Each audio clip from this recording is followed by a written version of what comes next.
फिल्मी शिल्मी हो जाते हैं और इस मूवी दाल की टुकड़ी वाला बन खाया हमने याद है आपको? इसके आगे वाला मैं जुमला बता नहीं सकता, वो हम आगे डिस्कस करेंगे। लेकिन पाकिस्तान की film industry is on the rise, और ऐसे में कि हमेशा से मेरे जहन में होता था कि यार क्यों ना कुछ ऐसे टॉपिक पे बनाया जाए कि जिससे हम रिलेट कर सके पुराना, और फाइनली वो चीज़ हो चुकी है। उस जनरेशन को याद होगा इशरत बाजी फेम, बड़ा ही ज़बरदस्त ड्रामा कि जिसमें ये नहीं बताया गया था कि फ़लाँ जगह से कुछ ऐसा हो रहा है या फ़लाँ जगह पे कोई बड़ी चीज़ आ रही है।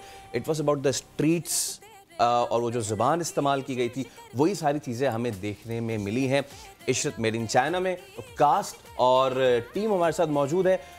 मोहिब भाई, सनम, आपको बहुत बहुत वेलकम, और इसके साथ साथ परमेश आदिवाल भी मौजूद हैं, और एहसन रज़ा फिरदौसी हमारे साथ मौजूद हैं जो कि राइटर हैं। मैंने बता दिए। Thank you so much. नहीं, आप पूरा शो एसएन पे भी कर सकते हैं। किया जा सकता है, किया जा सकता है। आप लोग पहचान गए होंगे बहुत अच्छी तरह, है ना? तो खैर गुफ्तगू का आगाज़ करते हैं। मोहिब, कैसा रहा एक्सपीरियंस, ख़ास तौर पे उस चीज़ को बनाना कि जो ऑलरेडी एक छोटी स्क्रीन पे हो चुका है, उसको बड़े पर्दे पे लाना, वाई? इससे पहले कि फिल्म के बारे में बताऊं, एक चीज़ ये कहूँगा कि जब भी कोई भी देख रहा है वो एक आध दफ़ा ये ज़रूर कहा जा रहा है कि उस तरह प्रमोशन नहीं हुई। तो मेरा सवाल है कि किस तरह प्रमोशन नहीं हुई? इस तरह प्रमोशन नहीं हो सकती, क्योंकि कोविड के बाद हालात तो देख लें। कोविड के बाद ये फिल्म कंप्लीट करके सिनेमा तक पहुंचाना ही एक मिशन था। बड़े बड़े दुनिया के ग्लोबल कारोबार बंद हो गए, तो प्रमोशन हाँ उस लेवल पे नहीं हुई जिस तरह हुआ करती थी एक ज़माने में फिल्मों की। जिस हद तक हम पहुंचा सकते थे आवाज़ पहुंचाई। ये फिल्म से आप एक्सपेक्ट क्या कर सकते हैं? आप एक्सपेक्ट इससे कर सकते हैं इंतहाई नए तर्ज की कॉमेडी। तो आप उमराव जान एक्सपेक्ट करके मत आइएगा कि इसमें आपको मेहंदी और माइयों के गाने मिलेंगे, बिल्कुल भी नहीं मिलेंगे। इसके अंदर शदीद तफरी है, और बिल्कुल अपने आप को भी ना सीरियस लीजिएगा, इस फिल्म को भी सीरियस ना लीजिएगा, क्योंकि हम भी सीरियस नहीं ले रहे। तो बड़ा सीरियस था, लेकिन जो इसमें सीरियस बात है वो इसका सब प्लॉट है, और इवेंचुअली इसका जो एक्शन सीक्वेंस है, तो वो हमने कोशिश की है कि उसको इंटरनेशनल लेवल पे किया जाए, और उसमें हम समझता हूँ नजर भी आई है, मैं समझता हूँ कि उसमें कामयाब हुए। मतलब कि अलार्ड किस्म का ट्रेलर था और बम्बार्ड किस्म की मूवी है ये। अच्छा सनम, कैसा रहा आपका एक्सपीरियंस? How was it? आपका कैरेक्टर बड़ा और बहुत ही यूनिक किस्म का है। गालिबन पहली मर्तबा इतना बबली कैरेक्टर आपने किया है, या फिर बहुत ज़्यादा बबली? मैं तो एक्चुअली देखिए ना, मुझे सनम का वो याद आ रहा था कि ज़िंदगी गुलजार में सनम का जो किरदार, और यहाँ पर मतलब मैंने तो पहली दफ़ा इस तरह के उसमें देखा। तो नहीं, सबने पहली दफ़ा इसी दफ़ा देखा। हाँ, मुश्किल था क्योंकि वो ऑलरेडी सेट तरीक़ेकार बने हुए एक्टिंग के, और क्या ऑडियंस एक्सपेक्ट करेगी और किस तरह करना है, और सीरियस रहना, और हर चीज़ में पूछना कि ये किस तरह जस्टिफाई होगा, ये रियलिस्टिक तो नहीं है। तो वो सारा स्ट्रिप करके दोबारा एक नए अंदाज से पेश आना था कि अच्छा रियलिटी से हट जाएं, थोड़ा फैंटेसी वर्ल्ड क्रिएट कर लें। अगर चीज़ें उस तरह हो रही हैं तो वो फैंटेसी वर्ल्ड है। लड़की भी ठीक है, मैं कहती हूँ लड़कियाँ इस तरह तो नहीं होती, भाई होती होंगी या हैं या नहीं भी, मैं नहीं मिली, लेकिन अगर नहीं भी हो तो हमने एक कैरेक्टर क्रिएट किया, तो सबकी सपोर्ट और इशरत की हीरोइन का नाम फिर अख्तर ही बनता था। exactly. तो मोहिब और एहसन ने अख्तर को क्रिएट किया, फिर Paramesh is the assistant director, and director साहब सब मेकअप आर्टिस्ट, को डायरेक्टर्स, एंड सो सब ने इकट्ठा एक हर कैरेक्टर को, सबकी मेहनत इसमें नज़र आई। अच्छा ठीक है, हम यकीनन शायद अपने आप से बहुत ज़्यादा मांग रहे होते हैं कि जब हम कहते हैं कि हमें ये इस तरह का रिज़ल्ट आ जाए, उस तरह का रिज़ल्ट आ जाए, एटलीस्ट हम अपने फाइटिंग सीक्वेंसेस में वो डिशुआ से यहाँ तक तो आए ना कम से कम। तो परमेश, मुझे ये बताइए कि कैसा रहा एक्सपीरियंस, और थोड़ा सा हमें ये भी बताएं कि आप लोगों ने बिल्कुल इंटरनेशनल स्टैंडर्ड्स को मीट करने की भरपूर कोशिश की है, चाहे वो फाइट सीन्स हो या फिर कुछ और हो, तो प्लीज़ हमें ज़रा बताएं इस हवाले से। एक्सपीरियंस बहुत अच्छा रहा। वैसे भी इनसे ज़िंदगी भर मैं सीखता रहा हूँ मोहिब भाई से। इस फिल्म पे भी सीखने को मुझे बहुत कुछ मिल रहा था, और हर रोज़ एक नई चीज़ सीखता था, डांट भी खाता था और फिर सीखता था कि अगली दफ़ा कोई गलती ना हो। एक्सपीरियंस ज़ाहिर इंटरनेशनल एक्शन टीम थी, और दीगर हमारे पास लाइटिंग टीम थी, तो उनसे भी सीखने को मिला। तो हर रोज़ मेरा ये था कि कुछ ना कुछ मिल रहा है, तो मेरे फ़ायदे में बहुत कुछ था सीखने के लिए। तो अच्छा एक्सपीरियंस। हमारी तरफ से, मेरी तरफ से एज डायरेक्टर, हमारे को डायरेक्टर ये मेरे कम्युनिकेटर थे हमारे डीपी के साथ मेजरली। सो इनका जो ताल्लुक ज़्यादातर रहा हमारे डीपी राना कामरान के साथ रहा। तो राना कामरान के साथ कैसा रहा आपका, और राना के काम के बारे में बताएं। अच्छा, इनसे डांट पड़ती इस फिल्म में मेरे 3 उस्ताद थे, मुहिब मिर्ज़ा, राना कामरान और शम्मू अब्बासी, और वो तीनों ही मेरे सामने इस फिल्म पे थे। तो राना भाई से काफ़ी सीखते रहे। इस फिल्म पे नई नई चीज़ें, नया एंगल सीखने को मिलता था, लेकिन वो मुझे बड़े भाइयों की तरह सुनाते भी हैं, और मैं सुनने से समझता हूँ कि शायद मेरी ये सीख है, स्कूलिंग यही है। ओके। और ये सबसे अच्छी चीज़ होती है ना कि आपको अगर कोई डांट रहा है तो आप उसे पॉजिटिव, हाँ, डिफेंसिव नहीं होने की जरूरत। लेकिन राना कामरान का ये है कि आई थिंक सबसे ज़्यादा जो इंटरनेशनल फील किसी मूवी की अब तक आई है वो I think Ishrat made in China. I think this is his best work. उनकी जो पूरी टीम है, उनके एक बुरहान भी थे जो शॉट अनदर पार्ट, तो वो जो सिनेमाटोग्राफी है, इसकी लाइट है, फिर बाद में जो ग्रेडिंग वगैरह हुई है, उसकी जो फील आई है, it's very glossy, it's very, फट के रंग नहीं आ रहे, बहुत अच्छे तरीके से ब्लेंडेड है, it's nice to see to the eye. So I think हमारी जो सिनेमाटोग्राफी है वो अब फिल्मों में बहुत ज़्यादा बेहतर हो गई है, और आगे वाली फिल्में में भी जो उन्होंने काम किया आई थिंक हमें वो नज़र आएगा। एक ऐसी कहानी लिखना कि जो पहले लिखी जा चुकी है, अब उसमें नई चीज़ को कैसे ऐड किया जाए। तो ऐसा आपने कैसे नई चीज़ों को इसमें ऐड किया? ख़ास तौर पे मैं ये भी बताना चाह रहा था कि ये देखा जाए ना तो ये बंस रोड वाली चार्ट लग रही है जिसमें सारे मसाले हैं। सारा लोरेन भी हैं इसमें, HSY भी हैं इसमें, तो आपने सब कुछ उसमें डाल दिया, लेकिन उसका बेहतरीन जो है वो कम्बिनेशन कैसे बनाया वो बताएं। सही है। तो इसकी जो पुरानी जो फ़ैन फॉलोइंग है इस कैरेक्टर की, हमने उसके एसेंस लिए हैं सिर्फ, और बाकी हमने उस शो से कुछ नहीं लिया। बाकी फिर हमने जो पूरा क्रिएटिव प्रोसेस था वो ये था कि पूरी एक नई दुनिया बनाई, और ये सारे कैरेक्टर्स नए कैरेक्टर्स हैं, और ये सारे कैरेक्टर्स जो हैं वो जैसा ये कैरेक्टर है इशरत हिमसेल्फ, मतलब एवरीथिंग इज़ टॉपसी टर्वी, इनकी दुनिया की हर चीज़ उलट है। हाँ। और नया है, मतलब इनका मकसद भी डिफरेंट है, इनकी लिंगो बहुत डिफरेंट है, तो सारे कैरेक्टर्स में ये चीज़ नज़र आएगी। मतलब जो हमारा विलन है वो भी एक बहुत डिफरेंट विलन है, हमें उस तरह के विलन देखने में नहीं आता। उसकी एक पूरी पर्सनैलिटी है, उसका एक लोगो है, उसका एक अपना गाना है फिल्म के अंदर। तो हर कैरेक्टर के ऊपर बहुत ज़्यादा हमने नए कैरेक्टर्स क्रिएट किए, एक नई प्लॉट क्रिएट किया, एक पूरी नई दुनिया क्रिएट की। तो the process was that, it was not कि बस हमने शो से चीज़ें उठाई और कहा कि बस एक कहानी इसमें डाल दो।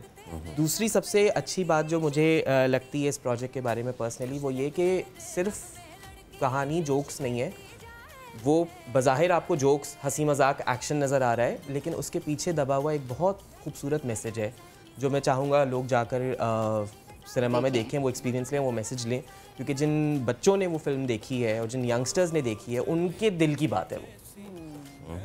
तो ये है, ये मुझे इस फिल्म की स्ट्रेंथ यही लगती है कि इसमें हंसी मजाक, एंटरटेनमेंट के में बहुत अच्छे से पैकेज्ड एक खूबसूरत बात भी कही गई। और इसके लिए ज़रूरी है कि आपको जाना पड़ेगा और फिर आपको देखना पड़ेगा मैसेज। अभी एक ब्रेक लेते हैं, ब्रेक के बाद दोबारा हाजिर होंगे, फिर से बात करेंगे इस मूवी के हवाले से। रॉकेट किस्म की बात करेंगे, हमारे साथ रहिए। लाडी ये तुमने Ishrat made in China cast हमारे साथ मौजूद है, और सॉन्ग्स बड़े ज़बरदस्त हैं, बड़े कैची हैं। ऑफ द रिकॉर्ड हम ये बात कर रहे थे मुहिब के जो ज़ुबान इस्तेमाल की है, इसको क्रिएट करने की ज़रूरत नहीं पड़ी होगी। ये वही ज़ुबान है, the great Manto used to say, वो लफ्ज़ हटा के, कि क्या ये अल्फाज सड़कों पे इस्तेमाल नहीं होते? जी जी बिल्कुल। तो ये वही अल्फाज है कि जो आम बोलचाल में इस्तेमाल होते हैं। अभी हम वही शुरू कर देंगे। हाँ, लेकिन जब हम इस तरह के प्लेटफॉर्म्स पे आते हैं, हम वी स्टॉप आवरसेल्व्स कि नहीं, इस ज़ुबान की ये हद है, इसको यहाँ तक करना है। आपको लगता है कि इस तरीके की ज़ुबान जो कि आम आदमी की ज़ुबान है, जो कि कराची की सड़कों की ज़ुबान है, लोगों ने इसको भी बहुत ज़्यादा रिलेट किया होगा? बिल्कुल बिल्कुल बिल्कुल किया है, और करेंगे भी, और समझेंगे भी इसको, और शायद उसका बड़े दिन बाद कहीं रिमाइंडर भी आएगा। उसका ताल्लुक़ इस बात से नहीं कि 1958 में ये हमने काम किया था, ऐसी बात नहीं है। वो ज़बान आज भी बोली जाती है, लेकिन उसका मतलब ये भी नहीं है कि हम इस तरह की महफिल में वो ज़बान इस्तेमाल करें या किसी और कंटेंट में उसका कहा जाए कि भाई ये है असली ज़बान। ऐसा कुछ नहीं है। दुनिया में कोई भी स्ट्रीट लैंग्वेज होती है, उस पे मबनी कोई अगर शो होता है या प्रोग्राम होता है तो वो एक अलग बात है। तो वो इसी लैंग्वेज पर है, उसकी एक अपनी दुनिया है उस कैरेक्टर की। उस दुनिया में जितनी भी चीज़ें हैं वो उसी ज़बान पे बेस्ड है। हमने देखा कि इसमें जहाँ फिल्म के बहुत बड़े बड़े नाम हैं, वहीं पे सोशल मीडिया पे जिन्होंने बड़ी कैची लाइंस बोली, जिनमें सबसे मशहूर थे एक्सक्यूज मी, वो भी इसमें थे, और इसके अलावा अनदर फ्रेंड उसामा, वो भी इसमें है। तो इन कैरेक्टर्स को एमलगमेट करने का आपको ख्याल कैसा है? मोस्टली इन सारे लोगों की कोऑर्डिनेशन ज़ाहिर है मेरे साथ एहसन और परमेश कर रहे थे, तो यही था कि ये वाला किरदार किससे कराया जाए जिनकी थोड़ी सी प्रेजेंस भी हो सोशल मीडिया पे, और उनके लिए भी बेहतर हो और हमारे लिए भी बेहतर हो कि थोड़ी सी आवाज़ पैदा हो जाएगी। तो ये मद्देनज़र रखते हुए कि और जो जेन्युइनली टैलेंटेड हैं और जेन्युइनली फ़नी भी हैं, सो उन लोगों को लिया गया। Usama I think was a great choice.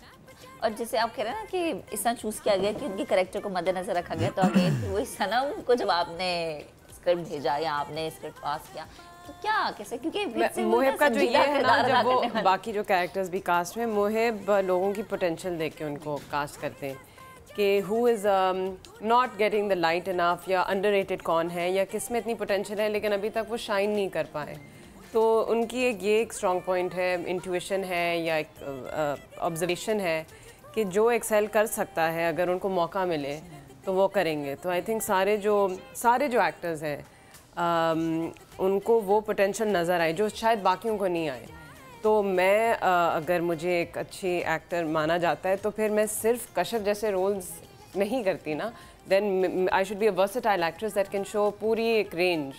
तो उनको वो पोटेंशियल नज़र आए।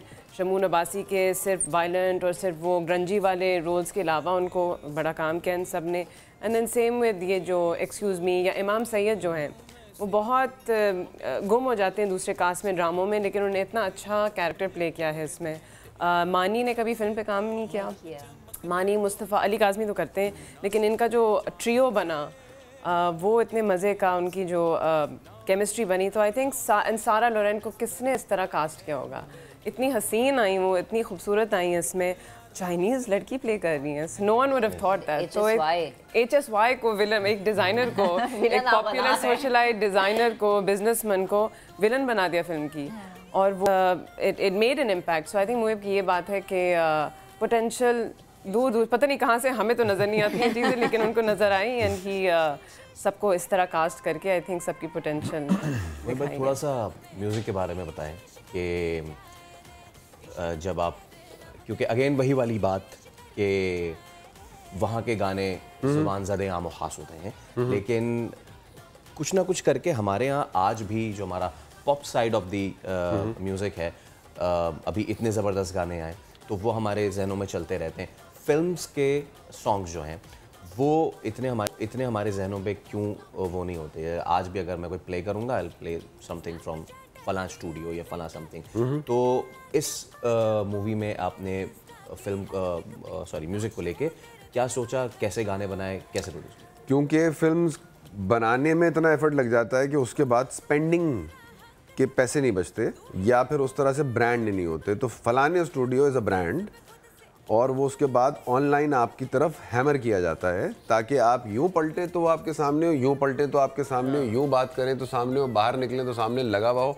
तो जब आपके ऊपर इतना मुसल्लत किया जाएगा तो आप उस पर क्लिक कर ही देंगे, और फिर वो एक ब्रांड बन जाएगा ऑनलाइन का। फिर वो आपके सजेशंस में आना शुरू कर देगा, जो कि एक पूरा एक साइंस है, फाइनेंशियल साइकिल है। बिकॉज मैं कहूँगी कि रेडियो स्टेशंस को भी हमारे सॉन्ग्स प्ले करनी चाहिए। तो फलाने स्टूडियो का बजट आप मुझे फिल्म की प्रमोशन पे दें, फिर आप चेक करें आपकी हर तरफ से मेरे फिल्म के गाने ना बहे तो बोलिए ऐसे। यानी ये सारा खेल जो है वो पैसे का है।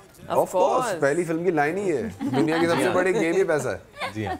और बाकी फिल्म में क्या क्या लाइनें इस्तेमाल हुई है, जानने के लिए आपको सिनेमा जाना पड़ेगा। तो जाएं और जाके मूवी देखें और खूब एंजॉय करें। अच्छा, सेट की जब बात होती है, अब हमारे सेट पे फैसल के बहुत नखरे। फैसल जो है फुल यू नो ये कभी कभी होता है ना इंसान, तुम जो है ना इस वक्त मुझ में अपने आप को देख रही हो। तो सेट पे सबसे ज्यादा शोर कौन करता था? कोई, किसी ने, मेरे अलावा कोई नहीं करता।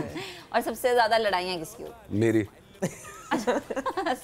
सारे शोर मेरे, सारी लड़ाइयाँ मेरी। डांटते भी सबको आप हैं। जाहिर सी बात है, वो चुप होके थोड़ी डांटेंगे। सिर्फ इस बात पे कि जो चीज़ पहले से प्लान्ड है, अगर वो उस तरह से नहीं है, बैकड्रॉप उस तरह नहीं है, या सफाई का ख्याल नहीं रखा गया है, या डिसिप्लिन जो चाहिए चीज़ों को एक दिन में खींचने के लिए, एग्जीक्यूट करने के लिए, लिमिटेड टाइम और बजट में तो फिर ज़ाहिर है किसी का भी मीटर शॉर्ट हो जाएगा। तो इसका अगला सवाल ये है कि लेट कौन कौन आता था सेट पे?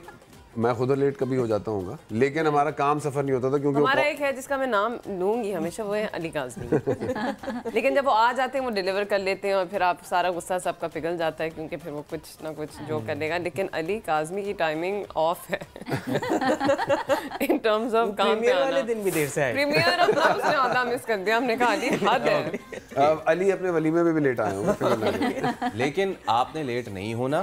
बहुत शुक्रिया मोहिब, सनम, आदेश और एहसन माय फ्रेंड, आपका बहुत शुक्रिया। तो आपने करना ये है कि आपने देख लिया, अब आप सिनेमा जाएं, सिनेमा जाके मूवी देखें और वापसी पे दाल की टुकड़ी वाला बर्गर ज़रूर खाते हुए जाएं और उसके बाद जो भी हो वो सोशल मीडिया पे ज़रूर बताएं कि क्या हुआ।